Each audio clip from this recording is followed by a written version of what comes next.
Cela n'a échappé à personne ce qui est arrivé au très controversé professeur Fourtillan qui a été interné en hôpital psychiatrique sur ordre du préfet du Gard. Jean-Bernard Fourtillan est connu pour ses positions anti-vaccins, pour dénoncer l'aluminium dans ceux-ci, et qui prétend, dans le reportage qui a tant fait couler d'encre, Hold Up, qu'il détenait des documents prouvant que l'Institut Pasteur avait fabriqué le virus du Covid, documents vrais ou faux, l'avenir nous le dira. Pourtant la coïncidence est troublante de voir cet homme interné après la diffusion de ce reportage. Ses partisans ont crié au scandale, en alertant tous les médias que le bon professeur avait été interné de force le 7 décembre et que cela avait à voir avec les documents qu'il avait brandis face caméra en accusant l'Institut Pasteur. Pourtant la version officielle est tout autre. Jean-Bernard Fourtillan est l'ami du professeur Joyeux, avec qui il a fondé une structure nommée Fonds Josepha, qui est à l'origine des tests cliniques clandestins sur plus de 350 patients atteints de la maladie de Parkinson, d'Alzheimer ou souffrant de troubles du sommeil.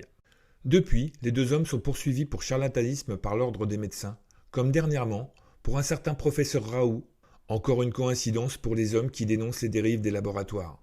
C'est justement pour cette affaire que le professeur Fourtillan aurait été arrêté et placé en détention provisoire avant de subir un examen médical qui a conclu la nécessité d'une prise en charge psychiatrique. Le préfet du Gard a approuvé cette décision. La préfecture du Gard, après avoir été harcelée par les soutiens du professeur, a indiqué à la presse que Jean-Bernard Fourtillan avait été informé de ses droits et pouvait exercer à tout moment un recours devant les juges des libertés de la détention. Ce mercredi 17 décembre, le juge a décidé de le libérer de l'hôpital psychiatrique sur le champ. Devant ces incohérences, j'ai tenté de trouver des faits qui appuieraient peut-être les allégations du professeur Fourtillan. J'ai trouvé un article dans le journal Libération datant du 8 mars 2017 qui dénonce un fait étrange qui implique l'Institut Pasteur. En octobre 2015, la Corée aurait fait transporter 3 tubes d'échantillons du MERS, le coronavirus transmissible par le chameau, sans que les autorités n'aient été prévenues. L'enquête révèle que les 3 échantillons avaient été rangés dans une petite boîte à cosmétiques pour y être entreposés sur l'étagère du bureau d'un chercheur de l'Institut, sans aucune précaution sanitaire, du 16 octobre au 23 octobre 2015. La direction du centre a décidé de détruire ces échantillons sans en informer la NSM. D'après les autorités, ces échantillons ne présentaient aucun danger puisqu'ils avaient subi un traitement d'inactivation. Devant ces oublis, voulus ou pas, il est donc impossible de savoir avec certitude le danger de la situation ni le déploiement de mesures de protection des populations. Le journal Le Parisien avait aussi dénoncé en 2014 que ce même Institut Pasteur avait égaré près de 2500 tubes de SRAS, un autre coronavirus transmissible par la chauve-souris, mais n'avait signalé cette disparition que 2 mois plus tard. Beaucoup d'erreurs pour un institut reconnu mondialement. Alors comment ne pas prêter une oreille attentive au professeur Fourtillan qui dénonce en brandissant des documents qui proviendraient de l'Institut Pasteur, prouvant que le SRAS-CoV-2, plus connu sous le nom de Covid-19, aurait été fabriqué dans leurs locaux.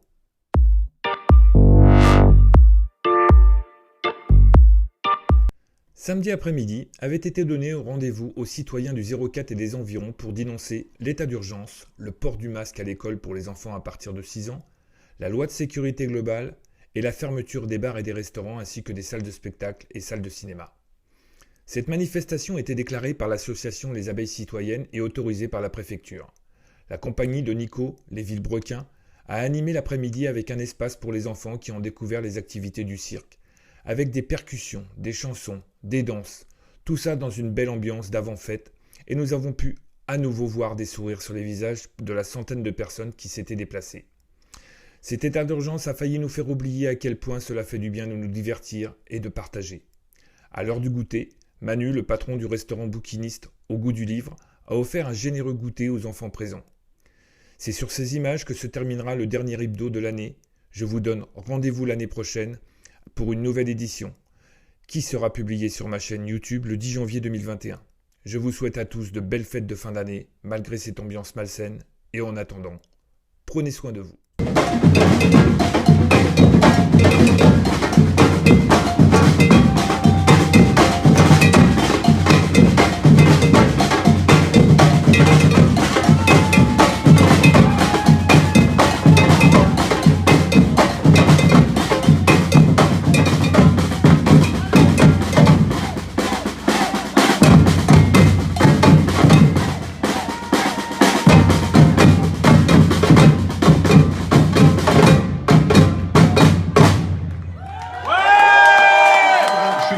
Je représente la libre pensée du département. Déjà, je veux remercier les organisateurs qui ouvrent un espace de liberté d'expression dans le département depuis un bon bout de temps déjà. Et puis je veux remercier les gilets jaunes ici, et puis ceux qui mettent de l'ambiance, les intermittents, tout ça.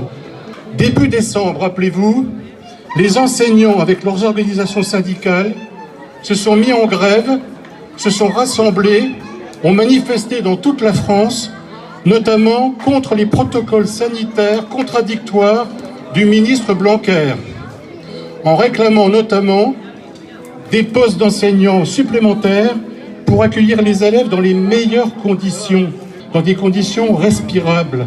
C'est possible. Mais le ministre, il fait répondre quoi?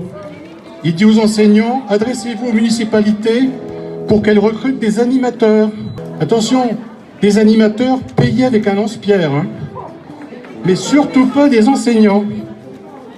Ceci dans le cadre du dispositif, vous connaissez peut-être 2S2C, Santé, Sport, Civisme, Culture, qui n'est qu'une ressucée des rythmes scolaires qu'ont rejeté les enseignants, les parents et les maires, parce que c'est la privatisation de l'école, de la République, en la livrant aux municipalités, aux associations, pendant le temps d'enseignement scolaire.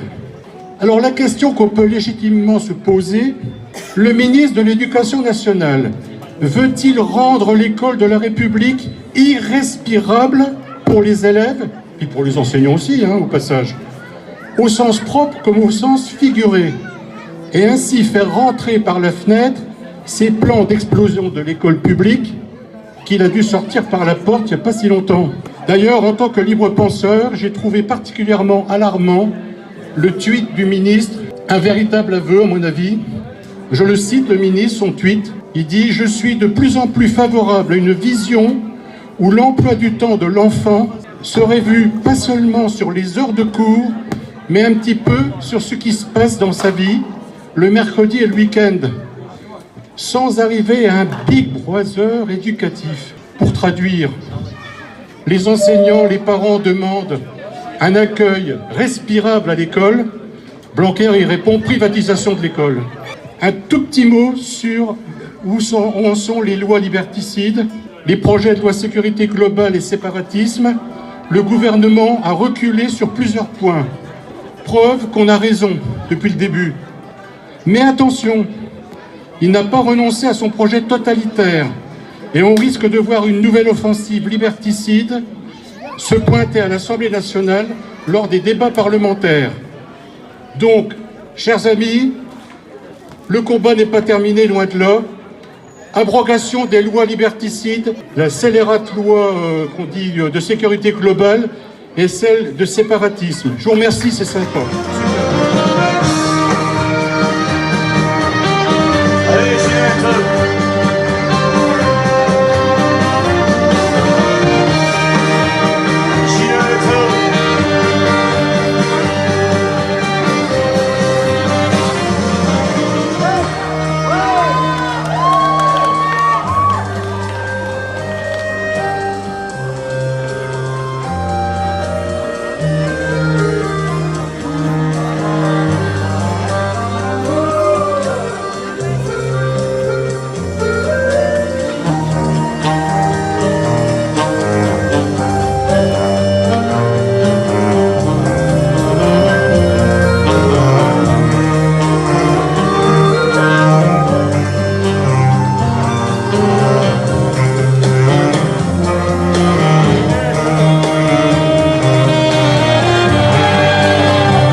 Alors bonjour tout le monde. J'aimerais aujourd'hui vous parler, en commençant mon propos, de notre cher député Christophe Castaner.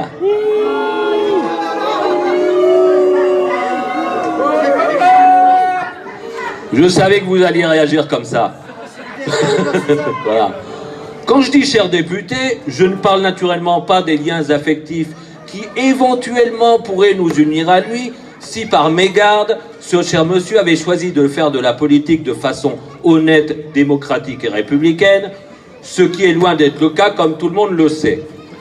Non, quand je dis cher député, je parle non seulement du pognon de dingue qu'il nous coûte alors qu'il ne sert strictement à rien, mais aussi et surtout de ce que sa politique criminelle de répression en tant que ministre de l'Intérieur nous a coûté en nassage, en gazage, en mains arrachées, en nieux éborgnés, en coups de matraque et en mutilations diverses.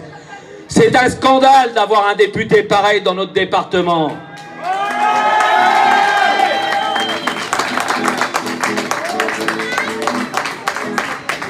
Mais si je vous parle maintenant de cet infâme personnage, c'est parce qu'il a récemment déclaré qu'il n'avait pas lieu de manifester, puisque l'article 24 aurait été retiré du projet de loi sécurité globale. Mon cul, ouais! Depuis quand un député de la majorité parlementaire décide s'il y a lieu de manifester ou pas? C'est nous, le peuple, qui décidons. Et nous avons décidé du retrait total du projet de loi de sécurité globale et sans discussion.